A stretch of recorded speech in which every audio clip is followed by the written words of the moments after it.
ಸಿಂಗಂ ಬದುಕನ್ನೇ ಬದಲಿಸಿಬಿಟ್ರ. ನಿಗೂಢ ಸ್ಥಳದಲ್ಲಿ ಆ ಮೂವರು ಭೇಟಿಯಾಗಿದ್ಯಾಕೆ? ಮಾನಸ ಸರೋವರ ಯಾತ್ರೆಯ ರಹಸ್ಯವೇನು?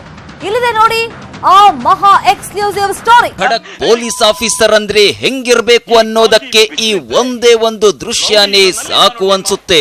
ಎದುರಿಗೆ ಎಂಥ ರೌಡಿನೇ ಇರ್ಲಿ, ಅಂಥವ್ರನ್ನ ಬರಿಗಣ್ಣಲ್ಲೇ ಮೆತ್ತಗೆ ಮಾಡೋ ತಾಕತ್ತು ಪೊಲೀಸರಿಗಿದೆ. ಅಂತ ಖಡಕ್ ಪೊಲೀಸ್ ಆಫೀಸರ್ ಗಳ ಪೈಕಿ ಒಬ್ರು ಅಣ್ಣಾಮಲೈ.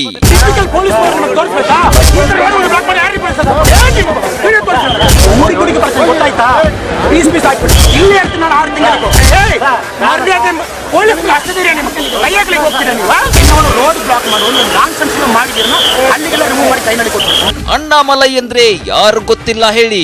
ಇವ್ರ ಹೆಸರು ಕೇಳಿದ್ರೆ ಪ್ರಾಮಾಣಿಕರಿಗೆ ಖುಷಿಯಾಗುತ್ತೆ, ರೌಡಿಗಳಿಗೆ ಎಲ್ಲಿಂದೆಲ್ಲೋ ಬೆವರು ಬರುತ್ತೆ.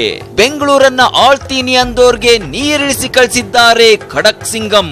ಇವ್ರು ಕೆಲಸ ಮಾಡಿದ ಜಾಗಗಳೆಲ್ಲ ಇವರ ಹವಾ ಇದೆ. ಇಂಥ ಖಾಕಿ ತೊಟ್ಟ ಸಿಂಹ ತಮ್ಮ ಕೆಲಸಕ್ಕೆ ರಾಜೀನಾಮೆ ಕೊಟ್ಟಿದೆ.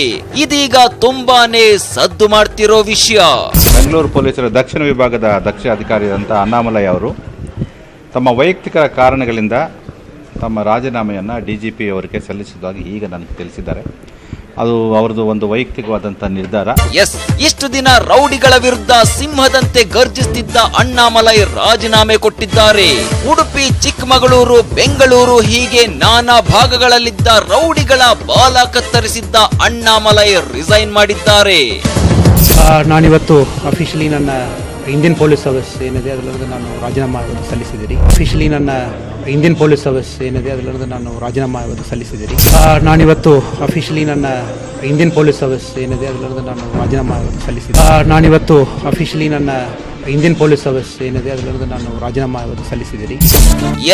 ನಾನು ಪೊಲೀಸ್ ಕೆಲಸಕ್ಕೆ ರಾಜೀನಾಮೆ ಕೊಟ್ಟಿದ್ದೀನಿ. ನನ್ನ ಮೇಲೆ ಇನ್ಮುಂದೆ ಖಾಕಿ ಇರಲ್ಲ. ಇದು ಖಡಕ್ IPS ಆಫೀಸರ್, ಕರ್ನಾಟಕದ ಸಿಂಗಂ ಅಂತಾನೆ ಕರೆಸಿಕೊಳ್ತಿದ್ದ ಅಣ್ಣಾಮಲೈ ಆಡಿದ ಮಾತುಗಳು. ಈ ಮಾತು ಅಣ್ಣಾಮಲೈ ಅವರ ಬಾಯಿಂದ ಇಷ್ಟು ಬೇಗ ಬರುತ್ತೆ ಅಂತ ಯಾರೊಬ್ರು ಅನ್ಕೊಂಡಿರ್ಲಿಲ್ಲ. ಯಾಕಂದ್ರೆ ಅಣ್ಣಾಮಲೈ IPS ಆಫೀಸರ್ ಆಗಿ ತುಂಬಾ ವರ್ಷಗಳೇನೂ ಆಗಿಲ್ಲ, ಬರೀ 9 ವರ್ಷ ಅಷ್ಟೇ ಆಗಿದ್ದು. ಆದ್ರೆ ಇಷ್ಟು ಬೇಗನೆ ರಾಜೀನಾಮೆ ಕೊಟ್ಟಿದ್ದಾರೆ ಖಡಕ್ ಆಫೀಸರ್ ಅಣ್ಣಾಮಲೈ. ಆಮೇಲೆ ಸರ್ಕಾರ ಕಡೆಯಲ್ಲಿ ಸ್ವಲ್ಪ ಟೈಮ್ ಆಗ್ತದೆ ಪ್ರೊಸೀಜರ್ ಇದೆ ಆಕ್ಸೆಪ್ಟ್ ಮಾಡಲಿಕ್ಕೆ. But officially I put my papers and I am clear about it. I want to quit ಮಾಡಬೇಕು ಅಂತ ಭಾಳ ಕ್ಲಿಯರ್ ಆಗಿದ್ದೀನಿ. ಆಮೇಲೆ ಸರ್ಕಾರ ಕಡೆಯಲ್ಲಿ ಸ್ವಲ್ಪ ಟೈಮ್ ಆಗ್ತದೆ ಪ್ರೊಸೀಜರ್ ಇದೆ ಆಕ್ಸೆಪ್ಟ್ ಮಾಡಲಿಕ್ಕೆ. But officially I put my papers and I am clear about it. I want to quit ಮಾಡಬೇಕು ಅಂತ ಭಾಳ ಕ್ಲಿಯರ್ ಆಗಿದ್ದೀನಿ. ಪೊಲೀಸ್ ಕೆಲಸ ಸಿಕ್ಕರೆ ಸಾಕಪ್ಪ ಅಂತ ಎಲ್ರು ಅನ್ಕೋತಾರೆ. ಆದ್ರೆ ಸಿಕ್ಕಿರೋ ಕೆಲಸಕ್ಕೆ ಅಣ್ಣಾಮಲೈ ರಾಜೀನಾಮೆ ಕೊಟ್ಟಿದ್ದಾರೆ. ಆದ್ರೆ ಈ ರಾಜೀನಾಮೆ ಹಿಂದೆ ತುಂಬಾನೇ ದೊಡ್ಡ ದೊಡ್ಡ ರಹಸ್ಯಗಳು ಅಡಗಿವೆ ಅಂತ ಹೇಳಲಾಗ್ತಿದೆ. ಏನೇ ಮಾಡಿದ್ರು ಮುಂದಾಲೋಚನೆ ಇಟ್ಕೊಂಡ್ ಮಾಡೋ ಅಣ್ಣಾಮಲೈ ಈಗ ಇಂಥ ದೊಡ್ಡ ಹುದ್ದೆಯನ್ನ ಬಿಡ್ತಿರೋದ್ಯಾಕೆ? ಇದರ ಹಿಂದಿನ ಲೆಕ್ಕಾಚಾರಗಳೇನು? ಇದೆಲ್ಲ ಈಗ ದೊಡ್ಡ ಮಟ್ಟದಲ್ಲಿ ಚರ್ಚೆನೂ ಆಗ್ತಿವೆ.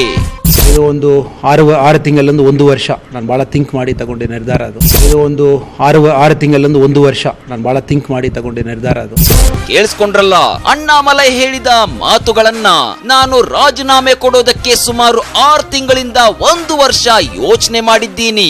ತುಂಬಾ ಯೋಚನೆ ಮಾಡಿನೇ ಈ ನಿರ್ಧಾರವನ್ನ ತಗೊಂಡಿದ್ದೀನಿ ಅಂತಿದ್ದಾರೆ ಖಾಕಿ ತೊಟ್ಟ ಸಿಂಹ. ಆದ್ರೆ ಯಾಕೆ ರಾಜೀನಾಮೆ ಕೊಡ್ತಿದ್ದೀರಿ, ಮುಂದೇನ್ ಮಾಡ್ತೀರಿ ಅಂತ ಕೇಳಿದ್ರೆ ಇವರು ಹೇಳಿದ್ದೇನ್ ಗೊತ್ತಾ? ಪೊಲೀಸ್ ಕೆಲಸ ಭಾಳ ಹೆಮ್ಮೆಯಾಗಿ ಕೆಲಸ ಮಾಡಿದ್ದೀನಿ. I fell lot of pride wearing this khaki. But I always believe ನಮ್ಮ ಲೈಫ್ನಲ್ಲಿ ಮಲ್ಟಿಪಲ್ ಕೆಲಸ ಮಾಡ್ಬೋದು ನನಗೊಂದು ಫೀಲಿಂಗ್ ಇದೆ. 1980 ಇಂಡಿಯಾ ಅಲ್ಲ, ಇದು 2019 ಇಂಡಿಯಾ. ಇದು ಎಲ್ಲರೂ ಕೂಡ ಬಹಳ ಒಳ್ಳೆ ಆಪರ್ಚುನಿಟಿ ಇದೆ. We can do so many things in life. ಇದು 1999 ಇಂಡಿಯಾ ಅಲ್ಲ, ಇದು 2019 ಇಂಡಿಯಾ. ಏನ್ ಬೇಕಾದ್ರೂ ಮಾಡಿ ಬದುಕಬಹುದು ಅಂತಿರೋ ಅಣ್ಣಾಮಲೈಯವರ ಮಾತಿನ ಹಿಂದೆನೆ ನಿಗೂಢ ಮರ್ಮ ಇದೆ ಅನ್ನೋದು ಗೊತ್ತಾಗ್ತಾ ಇದೆ. ಪೊಲೀಸ್ ಕೆಲಸ ಬಿಟ್ಟು ಬೇರೆಯದ್ದೇನೋ ಮಾಡೋಕೆ ಅಣ್ಣಾಮಲೈ ಅಣಿಯಾಗ್ತಿದ್ದಾರೆ ಅನ್ನೋದು ಸ್ಪಷ್ಟವಾಗಿ ತಿಳಿದಿದೆ. ಆದ್ರೆ ಅದೇನು ಅನ್ನೋ ರಹಸ್ಯವನ್ನ ಸದ್ಯಕ್ಕಂತೂ ಅಫಿಷಿಯಲ್ ಆಗಿ ಬಿಟ್ಟು ಕೊಡ್ತಿಲ್ಲ ಈ ಸಿಂಗಂ. ದೇವ್ರು ಯಾವ ದಾರಿ ತೋರಿಸ್ತಾನೋ ಆ ದಾರಿಲಿ ಹೋಗ್ತೀನಿ ಅಂತ ಹೇಳುವ ಮೂಲಕ ಮುಂದಿನ ಆಲೋಚನೆ ತುಂಬಾನೇ ದೊಡ್ಡದಿದೆ ಅನ್ನೋ ಎಳೆಯನ್ನ ಮಾತ್ರ ಬಿಟ್ಟು ಕೊಟ್ಟಿದ್ದಾರೆ. ದೇವರು ನಮಗೆ ಎಲ್ಲಿ ಕರ್ಕೊಂಡು ಹೋಗ್ತಾರ ಕರ್ಕೊಂಡು ಹೋಗ್ಲಿ. I am open to everything now. So generally Karnataka ಜನ ಇಟ್ಸ್ ಅ ಬ್ಯೂಟಿಫುಲ್ ಸ್ಟೇಟ್. ಈ ಸ್ಟೇಟ್ ಬಗ್ಗೆ ಭಾಳ ಹೆಮ್ಮೆ ಇದೆ. ನಂತರ ಒಂದು ಔಟ್ಸೈಡರ್ ಬಂದು ಭಾಳ ನಮಗೂ ಇಷ್ಟೊಂದು ಅಕ್ಸೆಪ್ಟೆನ್ಸ್ ಕೊಟ್ಟಿದ್ದಾರೆ. ಬೇರೆ ಯಾವ ಸ್ಟೇಟ್ನಲ್ಲಿ ಕೂಡ ಈ ಥರ ಮಾಡ್ತಾರ ಐ ರಿಯಲಿ ಡೋಂಟ್ ನೋ. ಕೇಳಿಸ್ಕೊಂಡ್ರಲ್ಲ, ದೇವ್ರು ಎಲ್ಲ ಕರ್ಕೊಂಡು ಹೋಗ್ತಾನೋ ಅಲ್ಲಿಗೆ ಹೋಗ್ತೀನಿ, ನಾನು ಎಲ್ಲದಕ್ಕೂ ಓಪನ್ ಆಗಿದ್ದೀನಿ ಅಂತ ಹೇಳ್ತಾನೆ.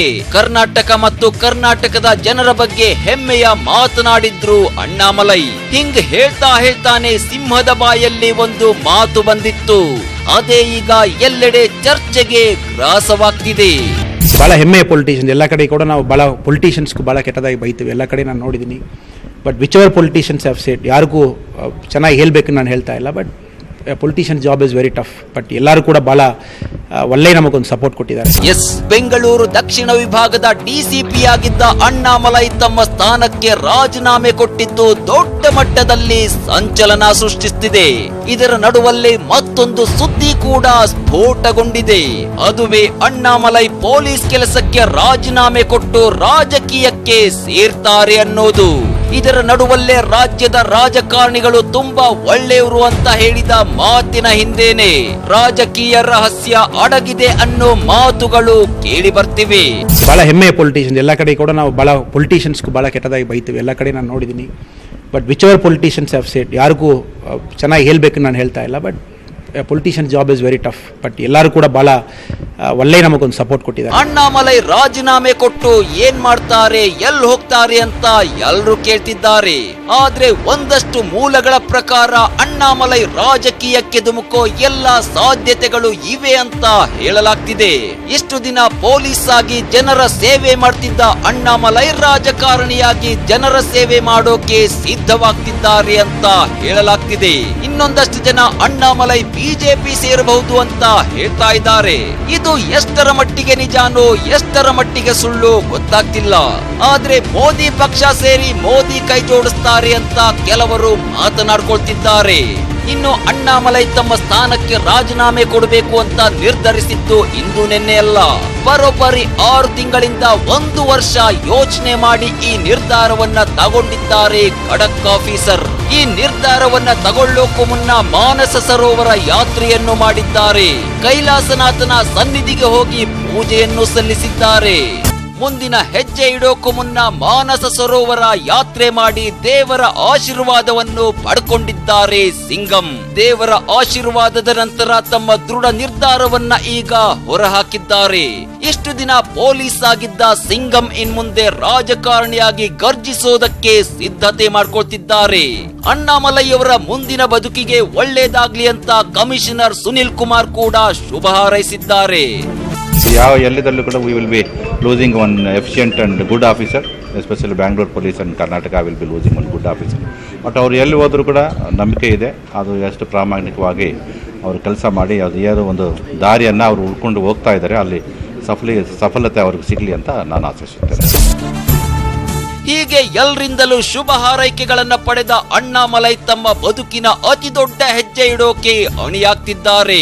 ಮುಂದಿನ ಪ್ಲಾನ್ ಏನು, ಯಾವ ಪಕ್ಷ ಸೇರ್ತಾರೆ, ಯಾವ ಕ್ಷೇತ್ರದಲ್ಲಿ ಚುನಾವಣೆಗೆ ನಿಲ್ತಾರೆ, ಇದಿನ್ನು ಸದ್ಯಕ್ಕೆ ರಿವೀಲ್ ಆಗಿಲ್ಲ. ಆದ್ರೆ ಅಣ್ಣಾಮಲೈ ಬದುಕನ್ನ ಬದಲಿಸಿದ್ದು ಮಾತ್ರ ಆ ಇಬ್ಬರು ವ್ಯಕ್ತಿಗಳು ಅನ್ನೋ ರಹಸ್ಯವಂತೂ ಹೊರಬಿದ್ದಿದೆ. ಆ ಇಬ್ಬರು ವ್ಯಕ್ತಿಗಳಿಂದಾನೇ ಅಣ್ಣಾಮಲೈ ತಮ್ಮ ಹುದ್ದೆಗೆ ರಾಜೀನಾಮೆ ಕೊಟ್ಟಿದ್ದು. ಆ ಇಬ್ಬರು ವ್ಯಕ್ತಿಗಳ ಪ್ರಭಾವದಿಂದಲೇ ಅಣ್ಣಾಮಲೈ ರಾಜಕೀಯಕ್ಕೆ ಬರ್ತಿರೋದು. ಅಷ್ಟಕ್ಕೂ ಆ ಇಬ್ಬರು ವ್ಯಕ್ತಿಗಳಾದ್ರೂ ಯಾರು ಗೊತ್ತಾ? ಅದುವೇ ರೋಚಕ ರಹಸ್ಯ. ಅದುವೇ ಅಣ್ಣಾಮಲೈ ಮತ್ತು ಅವರಿಬ್ಬರ ಸೀಕ್ರೆಟ್ ಸ್ಟೋರಿ. ಅಣ್ಣಾಮಲೈ ರಾಜೀನಾಮೆ ಕೊಟ್ಟು ರಾಜಕೀಯ ಸೇರೋದಕ್ಕೆ ಆ ಇಬ್ಬರು ವ್ಯಕ್ತಿಗಳೇ ಕಾರಣನ? ಅವರಿಬ್ಬರು ಖಡಕ್ ಸಿಂಗಂ ಮನಸ್ಸನ್ನೇ ಬದಲಿಸಿ ಬಿಟ್ಟಿದ್ದಾರ? ಕರ್ನಾಟಕದ ಆ ಇಬ್ಬರು ವ್ಯಕ್ತಿಗಳಾದ್ರೂ ಯಾರು ಗೊತ್ತಾ? ಇಲ್ಲಿದೆ ನೋಡಿ ಆ ಮಹಾ ಎಕ್ಸ್ಕ್ಲೂಸಿವ್ ಸ್ಟೋರಿ. ಅಣ್ಣಾಮಲೈ ಮೂಲತಃ ತಮಿಳುನಾಡಿನ ಕರೂರಿನವರು. 2011ರ ಬ್ಯಾಚ್ನ IPS ಆಫೀಸರ್. 2013ರಲ್ಲಿ ಕಾರ್ಕಳದಲ್ಲಿ ASP ಆಗಿದ್ರು. 2015ರಲ್ಲಿ ಉಡುಪಿಯಲ್ಲಿ SP ಆಗಿದ್ರು. ಆಮೇಲೆ ಚಿಕ್ಕಮಗಳೂರಲ್ಲೂ ಒಂದಷ್ಟು ದಿನ ಕೆಲಸ ಮಾಡಿದ್ರು. ಇವರು ಚಿಕ್ಕಮಗಳೂರಿಗೆ ಬಂದಾಗ್ಲೇ ನೋಡಿ ಸಿಂಗಂ ಅಂತ ಸದ್ದು ಮಾಡಿದ್ದು. ಪರ್ಸನ್ ವಿಡಿಯೋ ಎಲ್ಲ ಫೇಸ್ ಕವರ್ ಮಾಡಿ ಯಾರು ಓಡಾಡ್ತಾರೆ ಇಲ್ಲಿ ಇರ್ತೀನಿ ನಾನು 6 ತಿಂಗಳಿಗೆ 1 ನಿಮಿಷ ಅಟೆಂಡ್ ಮಾಡಿ ಹೋಗ್ತೀನಿ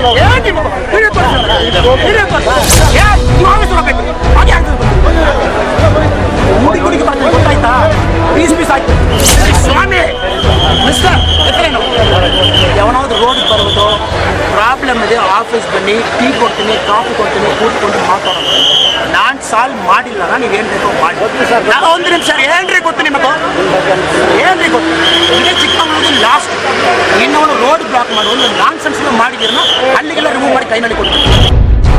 ರೌಡಿಗಳ ಹುಟ್ಟಡಗಿಸಿದ್ದ ಸಿಂಗಂ ಚಿಕ್ಕಮಗಳೂರಿನಲ್ಲಿ ಆಗ್ತಿದ್ದ ಗಲಭೆಗಳನ್ನ ತಡೆಯುವಲ್ಲಿ ಯಶಸ್ವಿಯಾದ್ರು.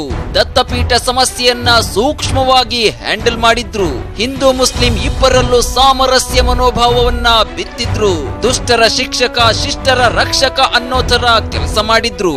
ಇದಾದ್ಮೇಲೆ ಈ ಸಿಂಗಂ ಕಾಲಿಟ್ಟಿದ್ದು ಬೆಂಗಳೂರಿಗೆ. ಬೆಂಗಳೂರು ದಕ್ಷಿಣ ವಿಭಾಗದ ಡಿಸಿಪಿಯಾಗಿ ಬಂದ ಅಣ್ಣಾಮಲೈ ಇಲ್ಲೂ ರೌಡಿಗಳನ್ನ ಮಕಾಡೆ ಮಲಗಿಸಿದ್ರು. ಇವರ ಹೆಸರು ಕೇಳಿದ್ರೇನೆ ರೌಡಿಗಳ ಬುಡ ಅಲ್ಲಾಡ್ತಿತ್ತು. ಇಂಥ ಖಡಕ್ ಸಿಂಗಂಗೆ ಅವರಿಬ್ಬರ ಪರಿಚಯ ಆಗಿತ್ತು ನೋಡಿ. ಅವರಿಬ್ಬರ ಪರಿಚಯ ಆದ್ಮೇಲೇನೆ ರಾಜೀನಾಮೆಯ ನಿರ್ಧಾರ ಮಾಡಿದ್ದು. ಅಂದಾಗೆ ಅವರು ಯಾರು ಗೊತ್ತಾ?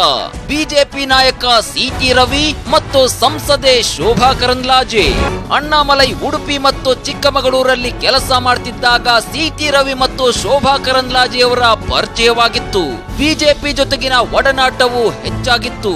ಅದರಲ್ಲೂ ದತ್ತಪೀಠ ಸಮಸ್ಯೆಯನ್ನ ಸೂಕ್ಷ್ಮವಾಗಿ ಬಗೆಹರಿಸಿದ್ದು, ಕೋಮುದ್ವೇಷವನ್ನ ಅಳಿಸಿ ಪ್ರೀತಿಯ ಸಾಮರಸ್ಯವನ್ನ ಬೆಸೆದಿದ್ದು ಎಲ್ಲವೂ ಸಿಟಿ ರವಿ ಮತ್ತು ಶೋಭಾ ಕರಂದ್ಲಾಜೆಯವರಿಗೆ ಮತ್ತಷ್ಟು ಇಷ್ಟವಾಗಿತ್ತು. ಆಗ್ಲೇ ನೋಡಿ ಅಣ್ಣಾಮಲೈಗೆ ಬಿಜೆಪಿಗೆ ಬನ್ನಿ ಅಂತ ಕೆಲವರು ಆಫರ್ ಕೊಟ್ಟಿದ್ರಂತೆ. ಉಡುಪಿ ಮತ್ತು ಚಿಕ್ಕಮಗಳೂರಿನಲ್ಲಿದ್ದಾಗ ಬಿಜೆಪಿ ಮತ್ತು RSS ನ ಸಖ್ಯ ಬೆಳೆದಿತ್ತು. ಈಗ ಆ ಪ್ರಭಾವ ಮತ್ತಷ್ಟು ಹೆಚ್ಚಾಗಿದೆ ಅನ್ನೋ ಮಾತುಗಳು ಕೇಳಿ ಬರ್ತಿವೆ. ಇದೇ ಕಾರಣಕ್ಕೆ ತಮ್ಮ ಸ್ಥಾನಕ್ಕೆ ರಾಜೀನಾಮೆ ಕೊಟ್ಟು RSS ನಲ್ಲಿ ಮುಂದುವರಿಯೋದಕ್ಕೆ ಅಣ್ಣಾಮಲೈ ನಿರ್ಧರಿಸಿದ್ದಾರೆ ಅಂತ ಕೆಲವರು ಹೇಳ್ತಾರೆ. ಆದ್ರೆ ಈ ಸಂಬಂಧ ರಾಜೀನಾಮೆ ಪತ್ರದಲ್ಲಿ ಸಿಂಗಂ ಏನ್ ಹೇಳಿದ್ದಾರೆ ಗೊತ್ತಾ? 6 ತಿಂಗಳಿಂದ ರಾಜೀನಾಮೆ ಬಗ್ಗೆ ಯೋಚಿಸಿದ್ದೆ. ಕೈಲಾಸ ಮಾನಸ ಸರೋವರ ಯಾತ್ರೆ ನನ್ನ ಕಣ್ಣು ತೆರೆಸಿತು.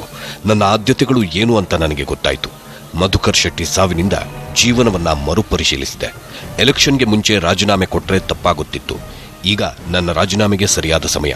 ಇನ್ನೂ ನನ್ನ ಕುಟುಂಬಕ್ಕೆ ನಾನು ಸಮಯ ಕೊಡುತ್ತೇನೆ. ಮುಂದೇನು ಜೀವನದ ಸಣ್ಣ ಸಣ್ಣ ಖುಷಿಗಳನ್ನು ಅನುಭವಿಸುತ್ತೇನೆ. ತಂದೆಗೆ ಒಳ್ಳೆಯ ಮಗನಾಗುವುದನ್ನು ನಾನು ತಪ್ಪಿಸಿಕೊಂಡಿದ್ದೇನೆ. ನನ್ನ ಪ್ರೀತಿಯ ಸಿಬ್ಬಂದಿ ವರ್ಗವನ್ನ ಮಿಸ್ ಮಾಡಿಕೊಳ್ಳುತ್ತಿದ್ದೇನೆ. ಇಂತಿ ನಿಮ್ಮ ಪ್ರೀತಿಯ ಅಣ್ಣಾಮಲೈ. ನೋಡಿದ್ರಲ್ಲ, ತಮ್ಮ ರಾಜೀನಾಮೆ ಪತ್ರದಲ್ಲಿ ವೈಯಕ್ತಿಕ ಕಾರಣಗಳನ್ನ ನೀಡಿರೋ ಅಣ್ಣಾಮಲೈ ಮುಂದಿನ ದಿನಗಳಲ್ಲಿ RSS ಮತ್ತು ಬಿಜೆಪಿ ಜೊತೆ ಕಾಣಿಸಿಕೊಳ್ಳಲಿದ್ದಾರೆ ಅನ್ನೋ ಮಾತುಗಳು ಇವೆ. ಈ ಸಂಬಂಧ BSY ಜೊತೆಗೂ ಮಾತನಾಡಿದ್ದಾರೆ ಅಂತ ಹೇಳಲಾಗ್ತಿದೆ. ಸಿಟಿ ರವಿ ಮತ್ತು ಶೋಭಾ ಕರಂದ್ಲಾಜೆಯವರ ಪ್ರಭಾವದಿಂದ ಮತ್ತು ಮೋದಿಯವರ ಕಾರ್ಯಗಳಿಂದ ಪ್ರಭಾವಿತರಾಗಿ ರಾಜಕೀಯಕ್ಕೆ ಬರಲು ಸಿಂಗಂ ನಿರ್ಧರಿಸಿದ್ದಾರೆ ಅನ್ನೋ ಸುದ್ದಿ ಈಗ ದಟ್ಟವಾಗ್ತಿದೆ. ಅಣ್ಣಾಮಲೈ ಪೊಲೀಸ್ ಕೆಲಸ ಬಿಟ್ಟು ರಾಜಕೀಯಕ್ಕೆ ಸೇರ್ತಾರೆ ಅನ್ನೋ ಸುದ್ದಿ ಇದೆ. ಆದ್ರೆ ಖಾಕಿ ತೊಟ್ಟು ಘರ್ಜಿಸಿದ ಸಿಂಹಗಳು ಖಾದಿ ತೊಟ್ಟ ಮೇಲೂ ಘರ್ಜಿಸಿವ್ಯಾ? ಪೊಲೀಸರಿಗೆ ರಾಜಕೀಯ ಆಗಬರುತ್ತಾ? ಇಲ್ಲಿದೆ ಆ ಸ್ಟೋರಿ.